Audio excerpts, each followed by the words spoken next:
जय माँ कालका कहा जाता है कि कार्तिक मास के शुक्ल पक्ष की प्रतिपदा को पूरे ब्रज मंडल में गोवर्धन पूजन और अन्नकूट का महोत्सव का आयोजन होता है। ऐसा कहते हैं कि गोवर्धन जिस समय भगवान श्री कृष्ण ने धारण किया था, उनकी उम्र सिर्फ 7 वर्ष की थी। तभी से अन्नकूट महोत्सव का भी शुरुआत हुई।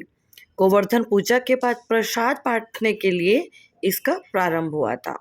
मंडल में 3 प्रसिद्ध पर्वत हैं। पहला बरसाना, दूसरा नंदीश्वर, तीसरा गोवर्धन।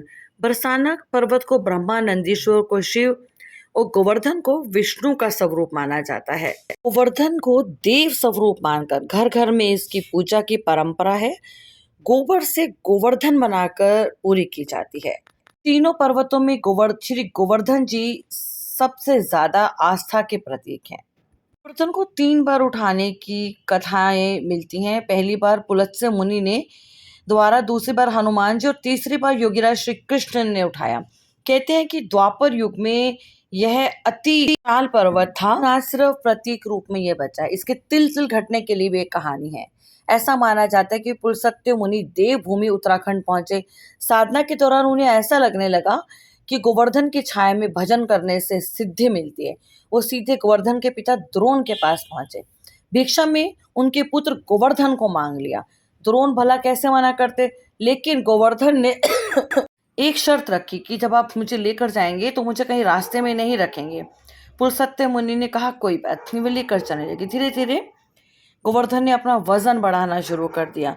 पुलत्स्य मुनि ने शंकर जाते समय अपने शिष्य को दे दिया। शिष्य उस वजन को नहीं सह पाया और उसने जमीन पर रख दिया। जब पुलत्स्य मुनि आए तो उनसे उठा नहीं, तो उन्होंने क्रोधित होकर श्राप दिया कि तिल तिल कर घटोगे। गोवर्धन तभी से तिल तिल कर घट रहा है। ब्रज के मंदिरों में अन्नकूट की परंपरा के अनुसार सबसे पहले चावल हल्दी मिश्रित रोपण से रेखांकन किया जाता है। उसके ऊपर घास का मुट्ठा रखकर उसे बड़े बड़े पत्तलों से ढक देते हैं।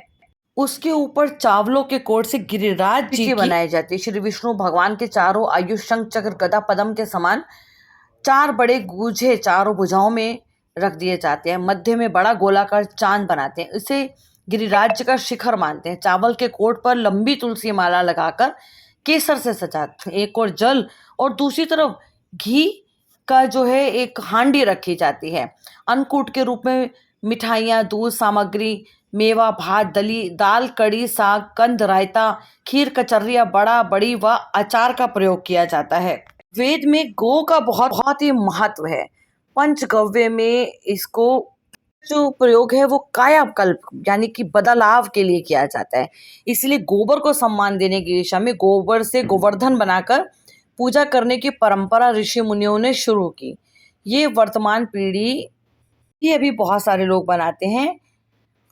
गोवर्धन पूजा के बाद में इस गोबर के उपले बना के घर में रखने धुआं से अच्छा होता है और इससे घर के नेगेटिविटी, नज़र दोष सभी खत्म होते हैं। आपको गोवर्धन की बहुत बहुत शुभकामनाएं। आप मेरे चैनल को सुन रहे हैं, अगर आपको अच्छा लगे तो प्लीज़ मुझे सब्सक्राइब कीजिए।